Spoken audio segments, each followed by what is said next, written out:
আমাদের আজকের সংক্ষিপ্ত জুমার খুতবার আলোচনার বিষয় পরকালের পথে যাত্রার প্রথম পর্ব, মৃত্যু সত্য ও কষ্টদায়ক। আলোচনার পূর্বেই আমি দুঃখ প্রকাশ করছি এই জন্য যে আসতে অনেক সময় দেরি হয়ে গেছে। রাজশাহী থেকে আসছি, বিমানও একটু লেট ছিল, রাস্তাতেও দেরি হয়ে গেছে। আশা করি ক্ষমাসুলভ দৃষ্টিতে দেখবেন। আল্লাহ রাব্বুল আলামিন আমাদের অপেক্ষাকে এবং আমাদের আজকের এই খুতবাকে কবুল করুন, আল্লাহুম্মা আমিন।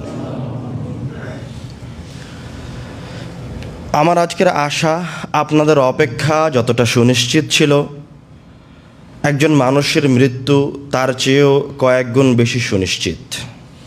আজকের সালাত আমার জন্য যতটা সুনিশ্চিত, তার চেয়ে মৃত্যু শতগুণ বেশি সুনিশ্চিত। আমার এই বাক্যের পরের বাক্য আমার জন্য বলা যতটা সুনিশ্চিত, মৃত্যু তার চেয়ে আরও শতগুণ বেশি সুনিশ্চিত। মানুষের জীবনের একমাত্র নিশ্চিত গন্তব্য, যেখান থেকে কেউ ফিরে থাকতে পারবে না, বাঁচতে পারবে না, পরিত্রাণ পাবে না, তার নাম হচ্ছে মৃত্যু।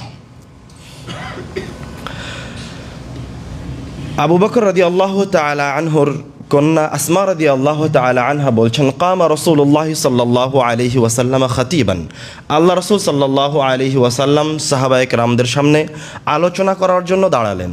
ফাযাকারা ফিতনাতাল মাউত, দাঁড়িয়ে তিনি মৃত্যুর ফিতনা সম্পর্কে বলতে লাগলেন। ফালাম্মা যাকারা যালিক, যখন আল্লাহ রাসূল এই মৃত্যুর কঠিন ফিতনার কথা উল্লেখ করছিলেন, কবরের কথা উল্লেখ করছিলেন, মৃত্যুর কথাগুলি বলছিলেন, দাজ্জাল মুসলিমুনা দাজ্জা, তখন আল্লাহ রাসূলের সাহাবায়ে কেরামগণ ভয়ে ভীত সন্ত্রস্ত হয়ে গেল। ইবনে হাজার আসকালানি ফাতহুল বারীতে এই হাদিসের ব্যাখ্যায় বলছেন, আরও কিছু হাদিস নিয়ে এসেছেন। তিনি বলছেন, আল্লাহ রাসূলের মুখে মৃত্যুর বিপদ, মৃত্যুর ফিতনা, কষ্টের কথা শুনে সাহাবায়ে কেরামগণ মসজিদে নববীর ভিতরে এমনভাবে কান্নাকাটি করতে শুরু করলো যে মসজিদের ভিতরে শুধু হু হু করে আওয়াজ হচ্ছিল এবং কান্নার স্বর এত বেশি হয়ে গেল যে আমরা সাহাবীরা আল্লাহ রাসূলের শেষ কথাগুলি শুনতে পাচ্ছিলাম না ভালো মতো। সুবহানাল্লাহ। বারা বিন আযিব রাদিয়াল্লাহু তাআলা আনহু বলছেন, কুন্না মা রাসূলিল্লাহি সাল্লাল্লাহু আলাইহি ওয়াসাল্লাম ফি জানাজাতিন, আমরা আল্লাহ রাসূলের সাথে একটা জানাজায় ছিলাম। ফাজালাসা আলা শাফিরিল কবর, আল্লাহ রাসূল সাল্লাল্লাহু আলাইহি ওয়াসাল্লাম কবরের কিনারে বসে গেলেন। ফাবাকা, কবরের কিনারে বসে আল্লাহ রাসূল সাল্লাল্লাহু আলাইহি ওয়াসাল্লাম কাঁদতে লাগলেন কবরকে সামনে রেখে। কবরকে দেখে, কবরের কথা মনে করে, মৃত্যুর কথা মনে করে আল্লাহ রাসূল কান্নাকাটি করছেন। হাত্তা বাল্লা সারা, আল্লাহ রাসূল এই কবরের কিনারে বসে এত কান্নাকাটি করলেন যে তার চোখের অশ্রুতে ওই জায়গার মাটি ভিজে গেল। আল্লাহ রাসূল সাল্লাল্লাহু আলাইহি ওয়াসাল্লাম বলছেন, আকসিরু মিন যিকরি হাজিমিল লাযাত, তোমরা ওই জিনিসকে বেশি বেশি স্মরণ করো, বারবার স্মরণ করো, ভুলে যেও না, একবার দুইবার নয়, সকাল সন্ধ্যা প্রতিনিয়ত প্রতিটা সেকেন্ডে ওই জিনিসকে স্মরণ করো। হাজিমুল লাযাত, যে জিনিস তোমাদের আনন্দ ফুর্তি, তোমার সন্তান, তোমার প্রিয় স্ত্রী, তোমার এই দুনিয়াবী জীবনের সাজগোজ থেকে, ভালোবাসা থেকে তোমাকে বিচ্ছিন্ন করে দিবে, ওই মৃত্যুকে তুমি বেশি বেশি স্মরণ করো। আল্লাহ রাসূল সাল্লাল্লাহু আলাইহি ওয়াসাল্লামকে একদা একজন ব্যক্তি জিজ্ঞাসা করছে, আল্লাহর রাসূল, আইয়ুন নাসি আকিয়াস, সবচেয়ে বুদ্ধিমান, ব্রেনিয়ান, বিবেকবান ব্যক্তিটা কে? তখন আল্লাহ রাসূল সাল্লাল্লাহু আলাইহি ওয়াসাল্লাম বললেন, আকসারুহুম লিল মাউতি যিকরা, যেই ব্যক্তি বেশি বেশি মৃত্যুকে স্মরণ করে, ওয়া আহসানুহুম লিমা বা'দাহু ইস্তি'দাদা, এবং যে মৃত্যুকে স্মরণ করে মৃত্যুর পরবর্তী সময়ের জন্য উত্তম প্রস্তুতি গ্রহণ করে, উলাইকাল আকিয়াস, তারাই হচ্ছে সবচেয়ে বুদ্ধিমান, সবচেয়ে ব্রেনিয়ান, সবচেয়ে চৌকস। আল্লাহ রাব্বুল আলামিন কোরআনুল কারীমে বলছেন, সূরা হাশরের 18-19 নম্বর আয়াতে, ইয়া আইয়ুহাল্লাযীনা আমানুত্তাকুল্লাহ, হে মুমিনরা তোমরা রব্বুল আলামিনকে ভয় করো, ওয়ালতানজুর নাফসুম মা কদ্দামাত লিগাদিন, এবং প্রত্যেক ব্যক্তি যেন চিন্তা ভাবনা করে, বিবেচনা করে সে আগামী কালকের জন্য কি রেখেছে। এক সেকেন্ড পরে যদি তার মৃত্যু হয়, তাহলে ওই মৃত্যুর জন্য তার কি জমা করে রাখা আছে। আবার আল্লাহ রাব্বুল আলামিন বললেন, তাকুল্লাহ, তোমরা রব্বুল আলামিনকে স্মরণ করো এবং তোমরা আল্লাহ রাব্বুল আলামিনকে ভুলে যেও না। ফাআনসাহুম আনফুসাহুম, তোমরা যদি আল্লাহকে ভুলে যাও, রব্বুল আলামিনের কাছে যাওয়ার কথাকে ভুলে যাও, তাহলে রব্বুল আলামিন তোমার নিজেকে ভুলের মাঝে রেখে দিবেন, নিজেকে ভুলিয়ে দিবেন, তুমি তোমার নিশ্চিত গন্তব্যের কথা ভুলে যাবে। মৃত্যু আমাদের জীবনে আসবে, সেখান থেকে বেঁচে ফেরার বা পরিত্রাণ পাওয়ার কোনো সুযোগ নাই। কোনো আধুনিক শক্তি অথবা কোনো ক্ষমতা, কোনো সাম্রাজ্য কোনো মানুষকে, কোনো ব্যক্তিকে মৃত্যু থেকে বিরত রাখতে পারবে না। নাফরমানদের মাঝে সবচেয়ে বড় নাফরমান, সবচেয়ে জালেম, এবং এই জমিন রব্বুল আলামিনের এখন পর্যন্ত যাকে তিনি সবচেয়ে বেশি ক্ষমতা দিয়েছিলেন নাফরমানদের মাঝে থেকে, তাদের মধ্যে একজন হচ্ছে ফেরাউন। ফেরাউনই একমাত্র মানুষ যার কাছে এত বড় সাম্রাজ্য ছিল যে সে নিজেকে ইলাহ বলে দাবি করেছিল। আজ পর্যন্ত কোনো মানুষ নিজেকে ইলাহ বলে দাবি করেনি। আল্লাহ রব্বুল আলামিন তাকেও মৃত্যুর স্বাদ আস্বাদন করিয়েছেন এবং অপমানজনক মৃত্যু দান করেছেন। মানুষ যত বড়ই ক্ষমতার অধিকারী হোক না কেন, মানুষকে মৃত্যুর স্বাদ আস্বাদন করতেই হবে।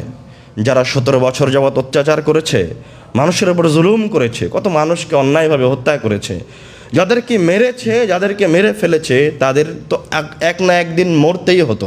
কিন্তু যারা অত্যাচার করে পালিয়ে গেছে, কেউ ইন্ডিয়ায়, কেউ লন্ডনে, কেউ ইউরোপ বিশ্বের বিভিন্ন দেশে, তারা কি মৃত্যু থেকে বেঁচে যাবে?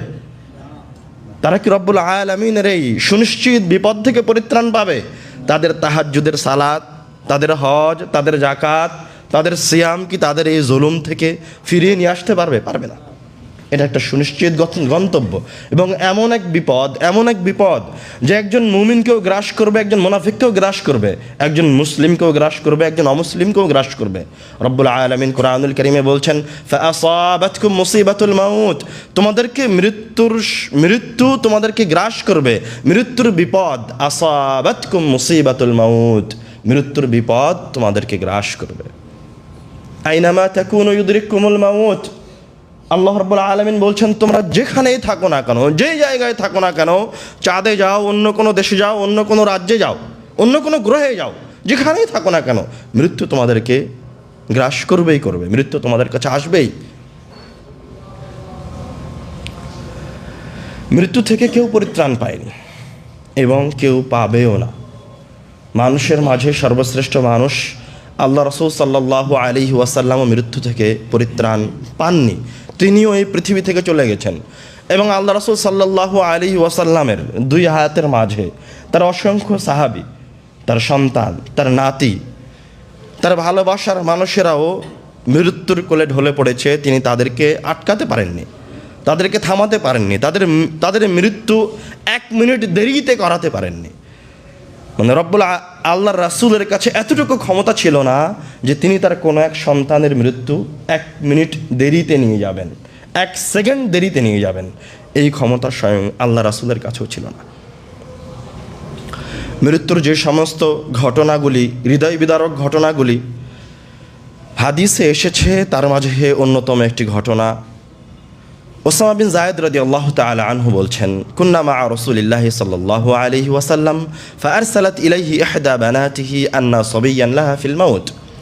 ওসামা বিন যায়েদ রাদিয়াল্লাহু তাআলা আনহু বলছেন, আমরা আল্লাহ রাসূলের সাথে আছি, এমত অবস্থায় আল্লাহর রাসূলের এক মেয়ের পক্ষ থেকে একজন বার্তাবাহক এসে বলল, আন্না সাবিয়্যান লাহা আও ইবনান লাহা ফিল মাউত, যে তার সন্তান এখন মৃত্যু শয্যায় শায়িত। আল্লাহ রাসূলকে ডাকতে পাঠিয়েছে তার মেয়ে। আল্লাহ রাসূল সাল্লাল্লাহু আলাইহি ওয়াসাল্লাম বার্তাবাহককে বললেন, ইরজা ইলাইহা, তুমি আমার মেয়ের কাছে ফিরে যাও, ফাআখবিরহা, এবং তাকে গিয়ে বলো, ইন্না লিল্লাহি মা আখাযা ওয়া লিল্লাহি মা আ'তা, তোমার কাছে যা কিছু আছে, তোমার নাফস, তোমার সন্তান, সব কিছু রব্বুল আলামিন তোমাকে দিয়েছেন, এবং যা তোমার কাছ থেকে এখন নিয়ে নেওয়া হচ্ছে বা নিয়ে নেওয়া হবে, তা রব্বুল আলামিনই তিনিই নিয়ে দেবেন, তার সম্পদ তিনিই নিয়ে যাবেন। অকুল্লু শাইইন ইনদাহু ইলা আজালিম মুসাম্মা, এবং রব্বুল আলামিনের কাছে প্রত্যেকটা জিনিসের একটা নির্দিষ্ট মেয়াদ আছে, সময়সীমা আছে। যখন সেই সময় শেষ হয়ে যায়, তখন সেই জিনিসকে রব্বুল আলামিন নষ্ট করে দেন, সেই ব্যক্তির রূহ তার ভিতর থেকে বের হয়ে যায়। ফালতাসবির ওয়াল তাহতাসিব, তুমি আমার মেয়েকে গিয়ে বলো সে যেন ধৈর্য ধারণ করে এবং রব্বুল আলামিনের কাছে এর বিনিময় চায়। বার্তাবাহক তার মেয়ের কাছে ফিরে গেল এবং আবার ফিরে আসলো। ফিরে এসে আল্লাহ রাসূল সাল্লাল্লাহু আলাইহি ওয়াসাল্লামকে বলছে, ইয়া রাসূলুল্লাহ, হে আল্লাহ রাসূল, ইন্নাহা কদ আকসামাত লা তাতিয়ান্নাহা, আপনার মেয়ে কসম করেছে, আপনার মেয়ে জাইনাব কসম করেছে, লা তাতিয়ান্নাহা, আপনি অবশ্যই তার কাছে যাবেন। কামা রাসূলুল্লাহ সাল্লাল্লাহু আলাইহি ওয়াসাল্লাম, আল্লাহ রাসূল সাল্লাল্লাহু আলাইহি ওয়াসাল্লাম তার মেয়ের বাড়ির দিকে যাওয়ার জন্য উঠে দাঁড়ালেন। ওয়া কামা মাআহু সাআদ ইবনে উবাদাহ ওয়া মুআয ইবনে জাবাল ফান্তালাকতু মাআহুম। ওসামা বিন যায়েদ রাদিয়াল্লাহু তাআলা আনহু বলছেন, আমি এবং আল্লাহ রাসূলের দুইজন বড় সাহাবী সাআদ ইবনে উবাদাহ এবং মুআয ইবনে জাবাল আল্লাহ রাসূল সাল্লাল্লাহু আলাইহি ওয়াসাল্লামের সাথে সাথে তার মেয়ের বাড়ির দিকে যাত্রা করলাম। রুফিআ ইলাইহিস সাবী, এই মুমূর্ষ নিষ্পাপ সন্তানকে আল্লাহ রাসূলের কোলে তুলে দেওয়া হলো। ওয়া নাফসুহু তাকাকা, যখন আল্লাহ রাসূল তার নাতিকে কোলে নিয়েছেন, তার দুই বাহুর মাঝে শ্রেষ্ঠ ব্যক্তির প্রিয় নাতি যখন তার কাছে তার বুকের সাথে জড়ানো, নাফসুহু তাকাকা, তখন সেই সন্তানের ভিতর থেকে রূহ বের হয়ে যাচ্ছে, তার ভিতর থেকে একটা শব্দ আসছে, ধড়ফড় করছে। শব্দটা হচ্ছে কাআন্নাহু ফি শান্নাতিন, এমনভাবে রুহটা বের হচ্ছে যেন কোনো শুষ্ক মশকের ভিতরে কোনো কিছু থাকলে যেমন আওয়াজ হয়, ঠন ঠন করে বাজে, ওই রকমই নিষ্পাপ শিশুর ভিতর থেকে রুহটা বের হয়ে আসছে। শিশু বাচ্চা তখন হয়তো কষ্ট পাচ্ছে। ফাফাদা আইনা রাসূলিল্লাহি সাল্লাল্লাহু আলাইহি ওয়াসাল্লাম, এই দৃশ্য দেখে আল্লাহ রাসূল সাল্লাল্লাহু আলাইহি ওয়াসাল্লামের দুই চোখ থেকে অশ্রু গড়িয়ে পড়তে লাগলো। ফাকাল সাআদ, তখন সাআদ রাদিয়াল্লাহু তাআলা আনহু বলছেন, মা হাদা ইয়া রাসূলুল্লাহ, এটা কি আল্লাহ রাসূল, আপনি এইভাবে কাঁদছেন, আপনি এতটা অসহায়? তখন আল্লাহ রাসূল সাল্লাল্লাহু আলাইহি ওয়াসাল্লাম বলছেন, হাযিহি রাহমাতুন, এটা হচ্ছে আল্লাহর পক্ষ থেকে দেওয়া বান্দার অন্তরে মায়া, মমতা, ভালোবাসা। জাআলাহা আল্লাহু ফি কুলুবি ইবাদিহি, আল্লাহ তাআলা এটি মানুষের অন্তরে দিয়ে দিয়েছেন। আল্লাহ রাব্বুল আলামিন ইয়ারহামু মিন ইবাদিহির রহমা, তার যে সমস্ত বান্দাদের অন্তর নরম, হৃদয় নরম, কষ্টের সময় কষ্টের কথা শুনলে যাদের দুই নয়ন দিয়ে অশ্রু ঝরে পড়ে, কষ্ট পায়, তাদের উপর রব্বুল আলামিন রহমত বর্ষণ করেন। আনাস বিন মালিক রাদিয়াল্লাহু তাআলা আনহু আল্লাহ রাসূলের নিজের সন্তানের মৃত্যুর ঘটনা বর্ণনা করে বলছেন, দাখালা রাসূলুল্লাহ সাল্লাল্লাহু আলাইহি ওয়াসাল্লাম আলা ইবনিহি ইব্রাহিম রাদিয়াল্লাহু তাআলা আনহু, আল্লাহ রাসূল সাল্লাল্লাহু আলাইহি ওয়াসাল্লাম তার ছেলে ইব্রাহিমের কাছে গেলেন। তিনি ইব্রাহিমের পাশে, ইয়াজুদু নাফসুহু, এমতো অবস্থায় ইব্রাহিমের রূহ বের হয়ে যাচ্ছে। ফাযারাফাত আইনা রাসূলিল্লাহি সাল্লাল্লাহু আলাইহি ওয়াসাল্লাম, আল্লাহ রাসূলের কলিজার টুকরা, তার নিজের সন্তানের, একমাত্র সন্তানের রূহ যখন বের হয়ে যাচ্ছে, তখন তার দুই চোখ অশ্রুসিক্ত হয়ে উঠল। ফাকাল আব্দুর রহমান, তখন আব্দুর রহমান রাদিয়াল্লাহু তাআলা আনহু বলছেন, ওয়া আনতা ইয়া রাসূলুল্লাহ, হে আল্লাহর রাসূল, আপনিও এতটা অসহায়, এভাবে কান্নাকাটি করছেন? ফাকাল রাসূলুল্লাহ সাল্লাল্লাহু আলাইহি ওয়াসাল্লাম, তখন আল্লাহ রাসূল সাল্লাল্লাহু আলাইহি ওয়াসাল্লাম তার কান্নাকাটির মাঝে একটু থেমে বললেন, হাযিহি রাহমাতুন, এটা আল্লাহর পক্ষ থেকে আমার অন্তরে আমার সন্তানের জন্য মায়া, মমতা, ভালোবাসা। ফাতবাহু বিউখরা, এবং আল্লাহ রাসূল আবার কাঁদতে লাগলেন। কাঁদতে কাঁদতে আল্লাহ রাসূল বললেন, আল আইনু তাদমা, দুই চোখ দিয়ে অশ্রু ঝরে পড়ছে, ওয়াল কলবু তাহজান, এবং অন্তর ফেটে টুকরো টুকরো হয়ে যাচ্ছে, অন্তর চৌচির হয়ে যাচ্ছে, আমি কষ্ট পাচ্ছি, আমার দুই চোখ দিয়ে অশ্রু ঝরে পড়ছে। ইয়া ইব্রাহিম, হ্যাঁ আমার সন্তান, আমার কলিজার টুকরা ইব্রাহিম, ইন্না লা ফিরাকিকা লামাহজুনুন, আমরা তোমার চলে যাওয়াতে কষ্ট পাচ্ছি, আমরা ব্যথিত, আমরা ভারাক্রান্ত। ফালা নাকুলু ইল্লা মা ইউরদি রব্বানা, তবে আমরা আমাদের এই কষ্টের সময় শুধুমাত্র ওই বাক্যই বলবো, ওইটিই বলবো যাতে আমার রবের সন্তুষ্টি রয়েছে।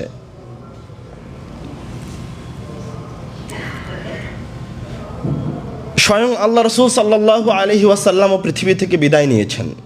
এছাড়াও আরও অসংখ্য ঘটনা হাদিসে এসেছে যেগুলোতে আল্লাহ রসুল তাদের প্রিয়জনের বিচ্ছেদে কান্নাকাটি করেছেন। যেমন মুতার যুদ্ধে আল্লাহ রসুল যখন তার সাহাবীদেরকে যুদ্ধে পাঠালেন এবং তিনি মদিনায়, এবং তার কাছে খবর আসলো যে তার সেনাপতির একে একে মৃত্যুবরণ করছে, তো এই হাদিসটা আল্লাহ রসুল মসজিদে নববীতে তার সাহাবীদের সামনে বলছেন তার প্রিয় ভাজন ব্যক্তিদের মৃত্যুর কথা। তিনি যখন তার সাহাবীদের সামনে বলছেন, রাবি বর্ণনা করছে, আখাযা রায়াতু যায়দুন ফাউসিবা, প্রথমে যায়েদ রাদিয়াল্লাহু তাআলা আনহু ইসলামের পতাকাকে উত্তোলন করে ধরলেন। তিনি মুতার যুদ্ধে মুসলমানদের প্রথম সেনাপতি। ফাউসিবা, তিনি আহত হলেন এবং মৃত্যুবরণ করলেন।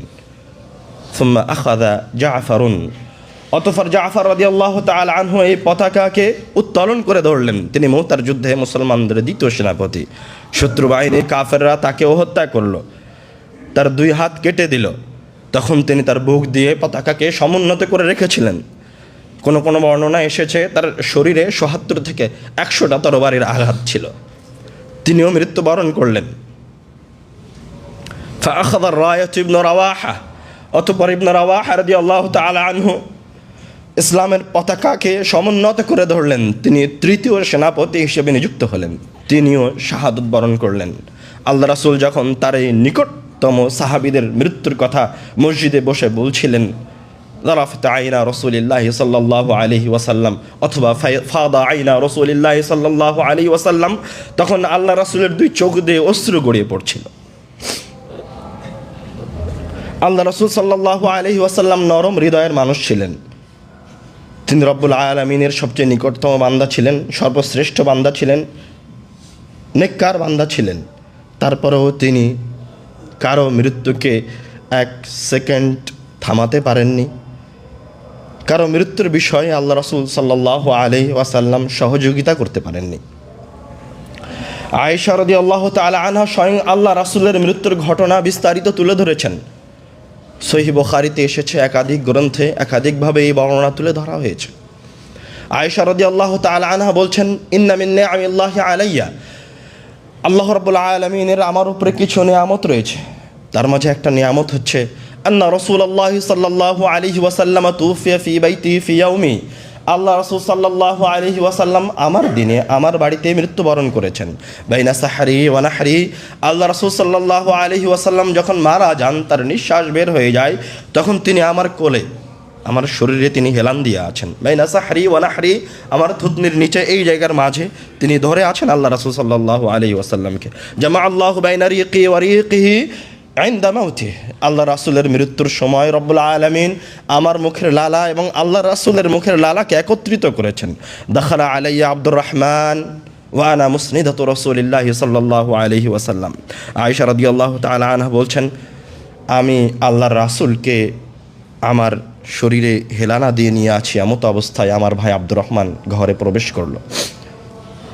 ওফিয়াদিহি সিওয়াক, তার হাতে একটা মিসওয়াক আছে। আল্লাহ রাসূল সাল্লাল্লাহু আলাইহি ওয়াসাল্লাম ইনদুরু ইলাইহি, বারবার ওই মিসওয়াকটার দিকে তাকাচ্ছেন। আরাফতু আন্নাহু ইউহিব্বুস সিওয়াক, মা আয়েশা বলছেন, আমার আগে থেকে জানা ছিল আল্লাহ রাসূল সাল্লাল্লাহু আলাইহি ওয়াসাল্লাম মিসওয়াক করতে ভালোবাসেন। আমি আল্লাহ রাসূলকে জিজ্ঞাসা করলাম, আখুযুহু লাক, আমি কি আপনার জন্য মিসওয়াকটা নিয়ে দিব? আশারা বিরাসিহি আই নাআম, আল্লাহ রাসূল মাথা দিয়ে মা আয়েশাকে ইঙ্গিত করলেন, হ্যাঁ মিসওয়াকটা আমাকে দাও। ফাতানাওয়ালতুহু, আমি মিসওয়াকটা নিয়ে আল্লাহ রাসূলের হাতে দিলাম। ফাশতাদ্দা আলাইহি, আল্লাহ রাসূল এই মিসওয়াক দিয়ে মিসওয়াক করার চেষ্টা করলেন, চাবানোর চেষ্টা করলেন। ফাশতাদ্দা আলাইহি, কিন্তু মিসওয়াক করা তার জন্য কঠিন হয়ে গেল, তিনি ওই মিসওয়াকটা চাবাতে পারলেন না। মৃত্যুর সময় তার মাঝে এতটুকু শক্তি অবশিষ্ট ছিল না। তখন আয়েশা রাদিয়াল্লাহু তাআলা আনহা বলছেন, উলাইয়িনুহু লাক, আমি কি মিসওয়াকটা নরম করে দিব? ফাআশারা বিরাসিহি, আয়েশা আল্লাহ রাসূল সাল্লাল্লাহু আলাইহি ওয়াসাল্লাম আয়েশা রাদিয়াল্লাহু তাআলা আনহাকে মাথা দিয়ে ইশারা করলেন, আই নাম, হ্যাঁ মিসওয়াকটা নরম করে দাও।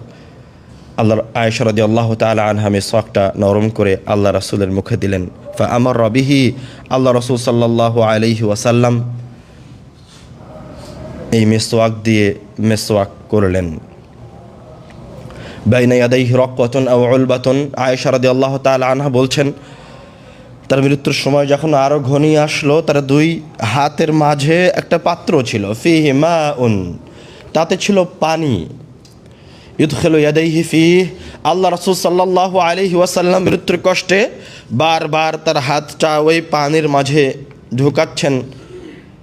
ইমসাহু বিহিমা, এবং তার দুই হাত দিয়ে তার মুখটা মাসাহ করছেন। যখন মানুষ কষ্ট পায় তখন যেটাতে সে আরাম পায় সেটাই সে করে। আল্লাহ রাসূল সাল্লাল্লাহু আলাইহি ওয়াসাল্লাম হয়তোবা বারবার এই পানি দিয়ে মুখটা মুছে আরাম পাচ্ছিলেন, এই জন্য তিনি এটা করছিলেন।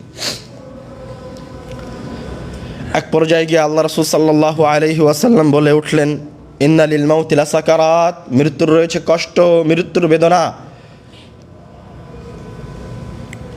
আর এক হাদিসে এসেছে আল্লাহ রাসূল সাল্লাল্লাহু আলাইহি ওয়াসাল্লাম তার রবকে ফরিয়াদ করে বললেন তার মৃত্যুর সময়, আল্লাহুম্মা আইন্নি ফি সাকারাতিল মাউতি ওয়া গামারাতি, হে আল্লাহ আপনি আমাকে সাহায্য করুন, সহযোগিতা করুন, ফি সাকারাতিল মাউতি ওয়া গামারাতি, এই মৃত্যুর কষ্টের সময়, এই মৃত্যুর বেদনার সময়, এই মৃত্যুর যন্ত্রণার সময়। প্রিয় মুসলিম ভাই ও বোন, আপনি একবার কল্পনা করেন, একবার চিন্তা করেন যে আপনি কোন পর্যায়ের বান্দা, রব্বুল আলামিনের কোন পর্যায়ের গোলাম, কোন পর্যায়ের দাস। আর আল্লাহ রাসূল সাল্লাল্লাহু আলাইহি ওয়াসাল্লাম আল্লাহর রব্বুল আলামিনের কত নিকটবর্তী বান্দা। তার মৃত্যুর কষ্ট সহ্য করতে না পেরে তিনি তার রবের কাছে ফরিয়াদ করছেন, আল্লাহুম্মা, হে আমার রব, আইন্নি, আমাকে সহযোগিতা করুন, ফি সাকারাতিল মাউতি ওয়া গামারাতি, এই মৃত্যুর কষ্টের সময়, এই মৃত্যুর যন্ত্রণার সময়। এক পর্যায়ে গিয়ে আল্লাহ রাসূল সাল্লাল্লাহু আলাইহি ওয়াসাল্লাম তার হাতটা উঠালেন এবং বললেন, আমি আমার রবের দিকে চললাম।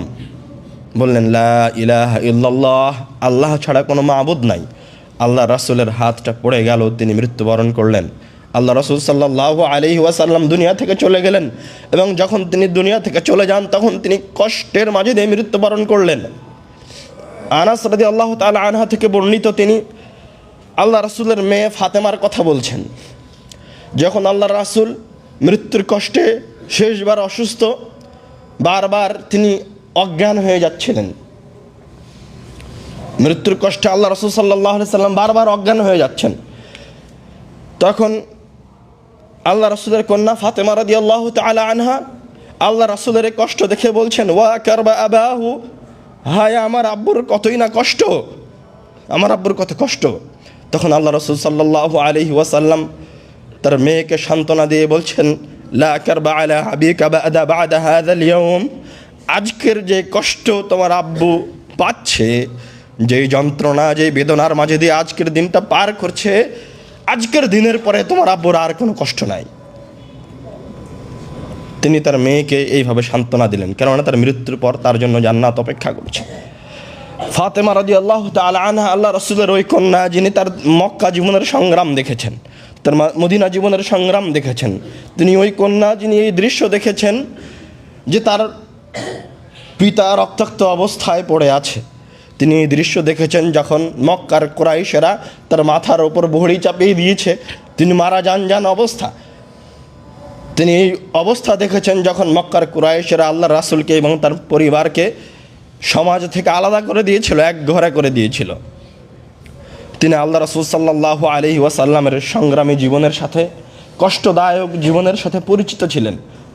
তো তার পিতার জীবনের সূচনা থেকে, নবুয়ত থেকে মৃত্যু পর্যন্ত শুধু কষ্টের উপর দিয়ে পার হয়েছে, শুধু সংগ্রামের উপর দিয়ে পার হয়েছে।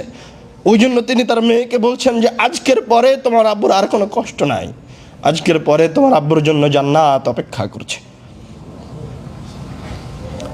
ফাতেমা রাদিয়াল্লাহু তাআলা আনহা যখন আল্লাহ রাসূলকে মাটি দিয়ে আসা হলো, তখন সাহাবীদেরকে জিজ্ঞাসা করছেন, আনাস রাদিয়াল্লাহু তাআলা আনহুকে জিজ্ঞাসা করছেন, তোমাদের অন্তর এটা কিভাবে মেনে নিল? তাবাত আনফুসুকুম, তোমাদের অন্তর কিভাবে এটা সহ্য করতে পারলো যে তোমরা আল্লাহর রাসূলকে ওই কবরে ঢুকিয়ে তার উপর মাটি চাপিয়ে দিলা?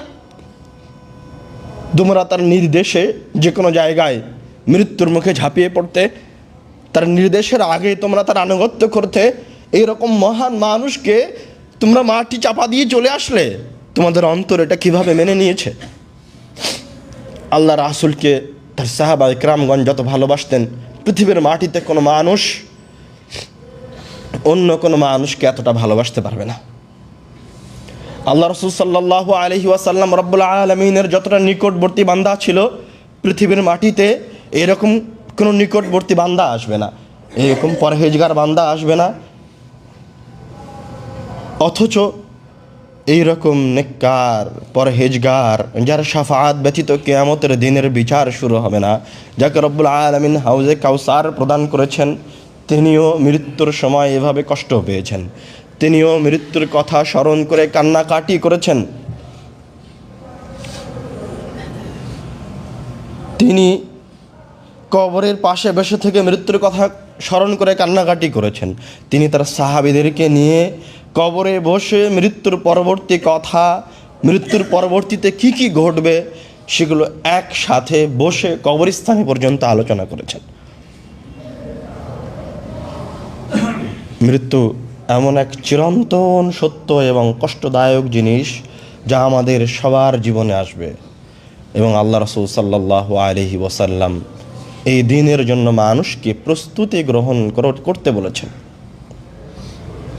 আল্লাহ রাব্বুল আলামিন আমাদেরকে সুন্দর মৃত্যুর জন্য, কল্যাণকর মৃত্যুর জন্য প্রস্তুতি গ্রহণ করার তৌফিক দান করুন, আল্লাহুম্মা আমিন।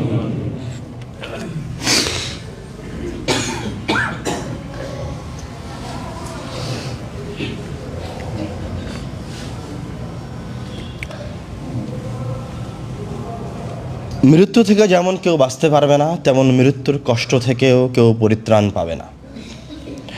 সবচেয়ে নেককার ব্যক্তি যদি কষ্ট পায় তো অন্যরাও কষ্ট পাবে। আয়েশা রাদিয়াল্লাহু তাআলা আনহা বলছেন, আল্লাহ রাসূলের মৃত্যুর পরে যে আল্লাহর রাসূল মৃত্যুর সময় যে কষ্ট পেয়েছেন, আমি আল্লাহর রাসূলকে যে কষ্ট পেতে দেখেছি, আল্লাহ রাসূলের এই কষ্ট দেখার পর আর কোনো মানুষের মৃত্যুর কষ্ট আমার কাছে কষ্ট মনে হয়নি, খারাপ মনে হয়নি। সুতরাং এই দিনের জন্য আমাদেরকে প্রস্তুতি গ্রহণ করতে হবে। আমরা যেন পাপিষ্ঠ অবস্থায় মৃত্যুবরণ না করি, আমরা যেন কাফের অবস্থায় মৃত্যুবরণ না করি, আমরা যেন এমন অবস্থায় মৃত্যুবরণ না করি যখন আমাদের মুখে দাড়ি নাই, আমরা যেন এমন অবস্থায় মৃত্যুবরণ না করি যখন আমরা টাকনোর নিচে কাপড় পরিধান করি, আমরা যেন এমন অবস্থায় মৃত্যুবরণ না করি যখন আমার টাকা ব্যাংকে লোনের উপরে নেওয়া আছে, আমরা যেন এমন অবস্থায় মৃত্যুবরণ না করি যখন আমি কোনো অকল্যাণকর জীবন যাপন করছি। কেউ যদি কোনো অকল্যাণের উপরে মৃত্যুবরণ করে, কাফের অবস্থায় মৃত্যুবরণ করে, পাপিষ্ঠ অবস্থায় মৃত্যুবরণ করে, তো তার মারা যাওয়ার পরে, এই পৃথিবী থেকে চলে যাওয়ার পরে তাকে কেউ সাহায্য করতে পারবে না। পৃথিবীর কোনো মানুষ, পৃথিবীর কোনো শক্তি, এমনকি রব্বুল আলামিনও তাকে সাহায্য করবে না যে কাফের অবস্থায় মারা গেছে।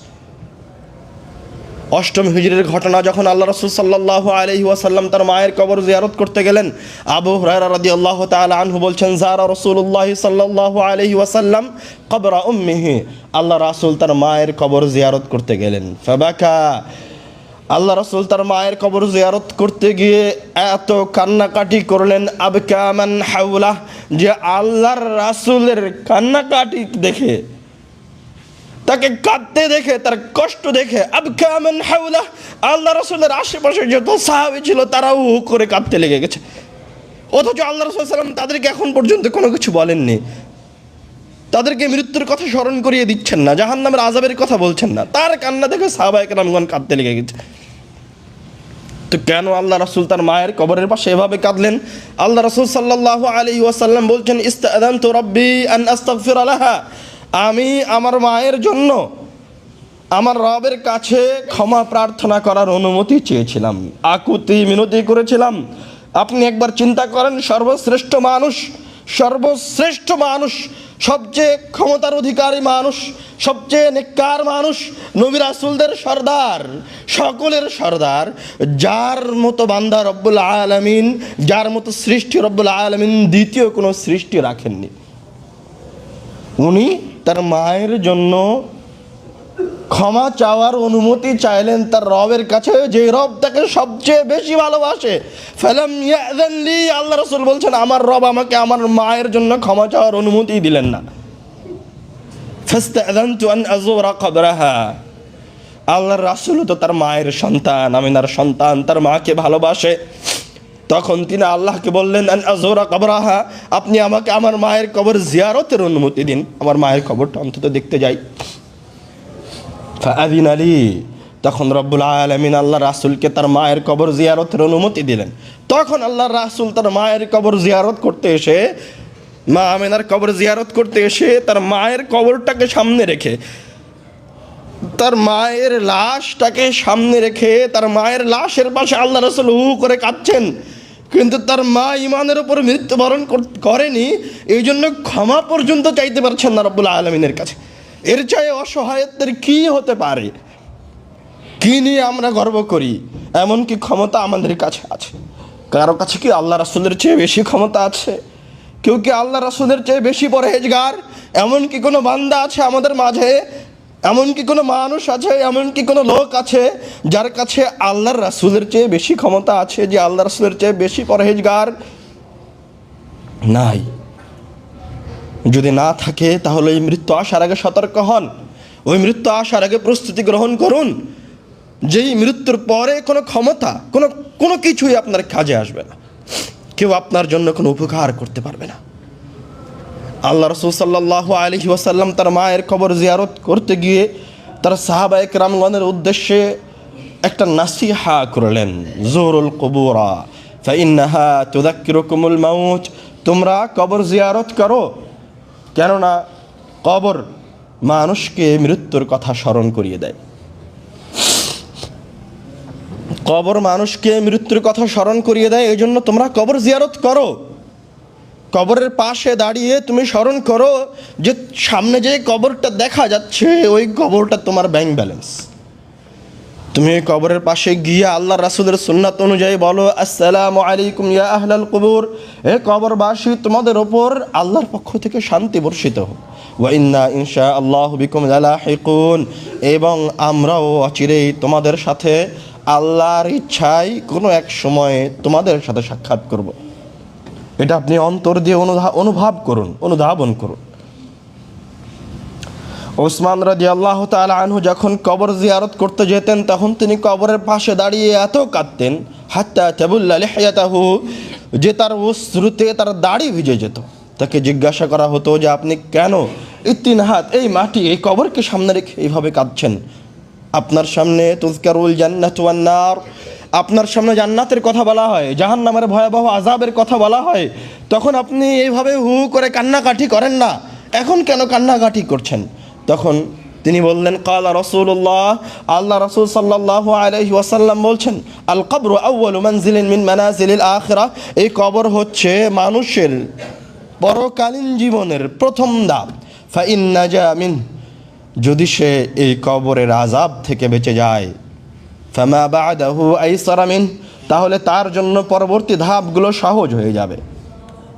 আর যদি সে কবরের ফিতনায় আটকা পড়ে যায়, শুরুতেই তার মৃত্যুর ফিতনায় আটকা পড়ে যায়, ফামা বা'দাহু আশাদ্দ মিন, তাহলে পরবর্তী ধাপগুলি তার জন্য আরও কঠিন হয়ে যাবে। মানুষ যে অবস্থায় থাকে তার ওই মৃত্যুর অবস্থাটা, যখন তার রূহ বের হয়ে যায়, সেই অবস্থাটা তার ওই আমলের ওপর নির্ভর করে, তার সৎ কাজের উপর নির্ভর করে। হয় কোনো ভালো ফেরেশতা আসে, অথবা তার অসৎ আমল এবং খারাপ কাজের উপর নির্ভর করে তার কাছে কোনো খারাপ চেহারার ভয়ঙ্কর ফেরেশতা আসে।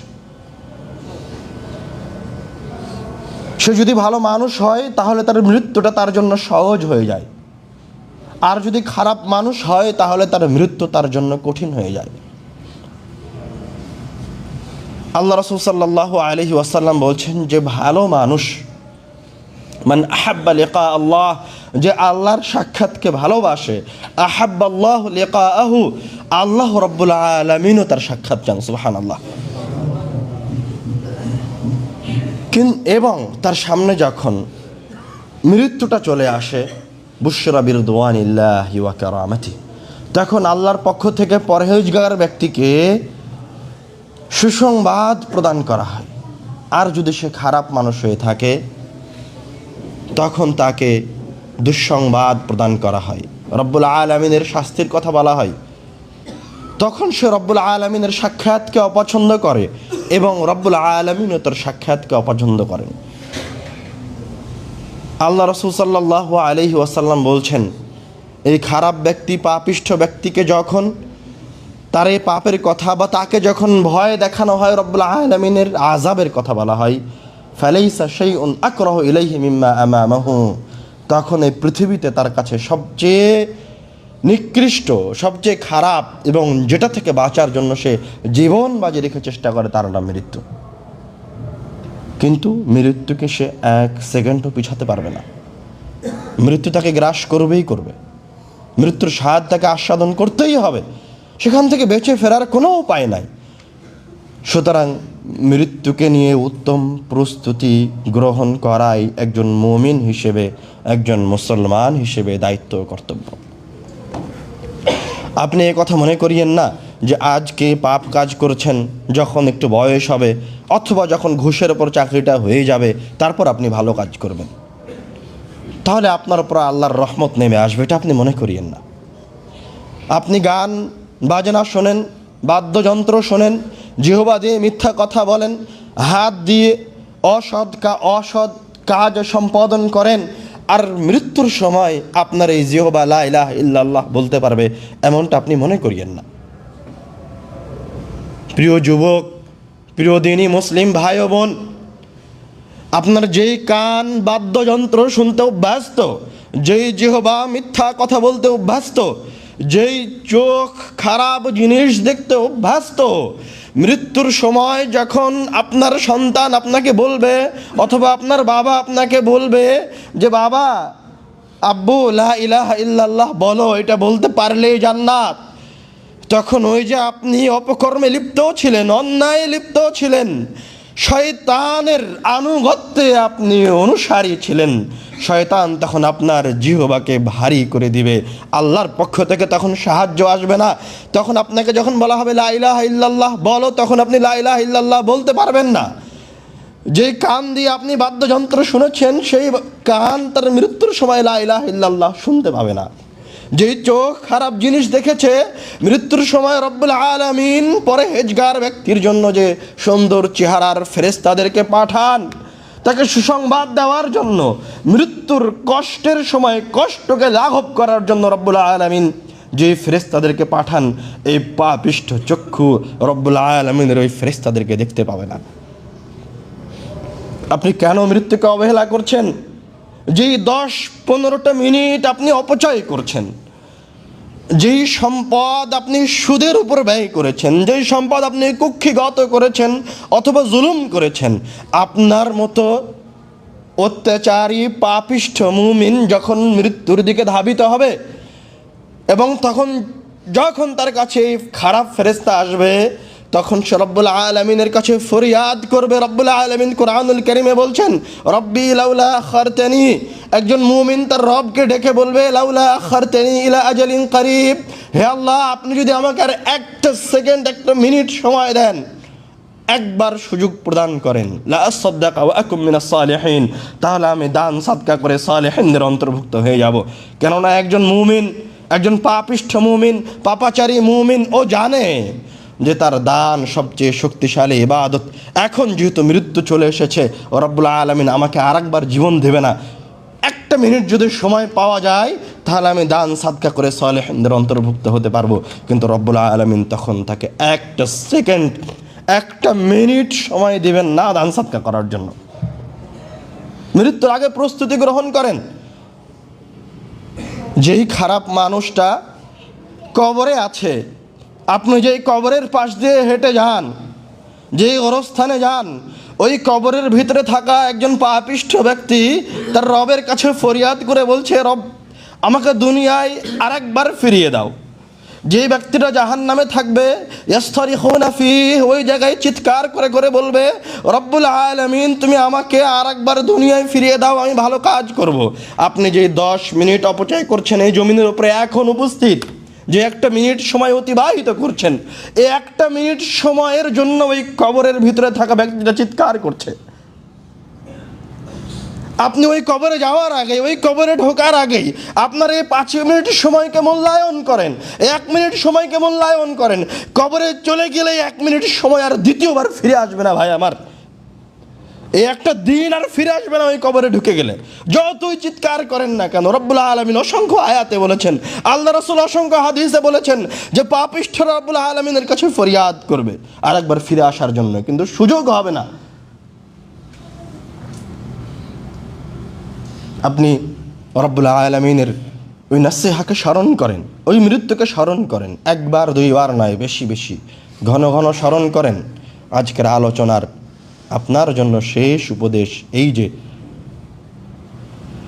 আপনি মৃত্যুকে বেশি বেশি স্মরণ করবেন এবং মৃত্যুটাকে অন্তর দিয়ে অনুভব করার জন্য, যেমন আল্লাহ রাসূল নাসিহা প্রদান করলেন যে তোমরা কবর জিয়ারত করতে যাও। আপনিও মাঝে মাঝে কবর জিয়ারত করতে যান, কবরে গিয়ে সালাম দেন, অন্তর দিয়ে চোখটা বন্ধ করে অনুভব করেন যে সামনে যেই কবরটা আছে ওই কবরটা আপনার, এটা আপনার ব্যাংক, এই জায়গায় আপনার সব সম্পদ আছে। আপনি এবার চিন্তা করেন যে ওই কবরে আপনার কতগুলি ভালো আমল রাখা আছে, কয়টা নেকি রাখা আছে, কয় দিনের সালাত রাখা আছে, কয় দিনের সিয়াম রাখা আছে, কয়টা টাকা জমা করে রাখা আছে। আবার আপনি চিন্তা করেন যে ওই কবরে আপনার কতগুলি জুলুম জমা করে রাখা আছে, আপনার কতগুলি ঘুষের ওপর অর্থ সম্পদ নেওয়া অর্থগুলি ওই কবরে জমা করে রাখা আছে, কতগুলি মিথ্যা কথা ওই কবরে জমা করে রাখা আছে, কতগুলি পাপ কাজ, কতগুলি জেনা, কতগুলি অন্যায় ওই কবরের মাঝে রাখা আছে। আপনি একবার আপনার দুটো চোখ বন্ধ করে কল্পনা করেন, তাহলে আপনি এটা অনুভব করতে পারবেন যে আপনি ভালো মানুষ না খারাপ মানুষ। আপনি আপনার এই মৃত্যুকে স্মরণ করে রব্বুল আলামিনের কাছে ফিরে যাওয়ার চেষ্টা করেন, রব্বুল আলামিনের কাছে কল্যাণকর মৃত্যু চান, পরহেজগার হওয়ার চেষ্টা করেন, জীবনকে ইবাদতে রূপান্তরিত করেন, জীবনকে নেকিতে রূপান্তরিত করেন। আপনার জীবনের যেন একটা সেকেন্ডও না থাকে যেটা ইবাদতে রূপান্তর করা হয়নি। আপনার জীবনে যেন একটা মিনিটও না থাকে যেটাকে আপনি ইবাদতে রূপান্তরিত করেননি। আপনার জীবনে যেন এরকম কোনো কাজ না থাকে যেটা রব্বুল আলামিনের ইবাদত নয়। ওয়ামা উমিরু, তাদেরকে কোনো নির্দেশ দেওয়া হয়নি ইল্লা লিয়াবুদুল্লাহ মুখলিসিন, শুধুমাত্র একটা নির্দেশ ব্যতীত যে তারা রব্বুল আলামিনের ইখলাসের সাথে ইবাদত করবে। আল্লাহ রব্বুল আলামিন আমাদেরকে ইখলাসের সাথে কল্যাণের ওপর জীবন যাপন করার তৌফিক দান করুন, আল্লাহুম্মা আমিন। আল্লাহ রব্বুল আলামিন আমাদের ভুল ত্রুটিগুলি ক্ষমা করে আমাদেরকে এক পরহেজগার মুত্তাকি ব্যক্তির মৃত্যু দান করুন, আল্লাহুম্মা আমিন। আল্লাহ রব্বুল আলামিন যেন আমাদেরকে মৃত্যুর সময় সহযোগিতা করেন, তার ভালো ফেরেশতাগুলি আমাদের কাছে পাঠান যারা মৃত্যুর সময় সুসংবাদ দিবে, আল্লাহুম্মা আমিন। এবং যারা আমাদের মাঝে থেকে চলে গেছে, আজ কবরে অবস্থান করছে, রব্বুল আলামিন যেন তাদের গুনাহ, তাদের পাপগুলি মোচন করে দেন, আল্লাহুম্মা আমিন। ইনশাআল্লাহ পরবর্তী যেই দিন আপনাদের সামনে আলোচনা হবে, সেই দিন আলোচনার বিষয়বস্তু হবে মৃত্যুর রূহ বের হয়ে যাওয়া থেকে নিয়ে শুরু করে কিয়ামত পর্যন্ত। ইনশাআল্লাহ ওয়ামা তৌফিক ইল্লা বিল্লাহ। আপনারা ওই দিনও উপস্থিত থেকে মৃত্যুর সময় থেকে নিয়ে শুরু করে কিয়ামত পর্যন্ত একজন খারাপ ব্যক্তির অবস্থা এবং একজন ভালো ব্যক্তির অবস্থা কেমন হয় তা জানার চেষ্টা করবেন ইনশাআল্লাহ।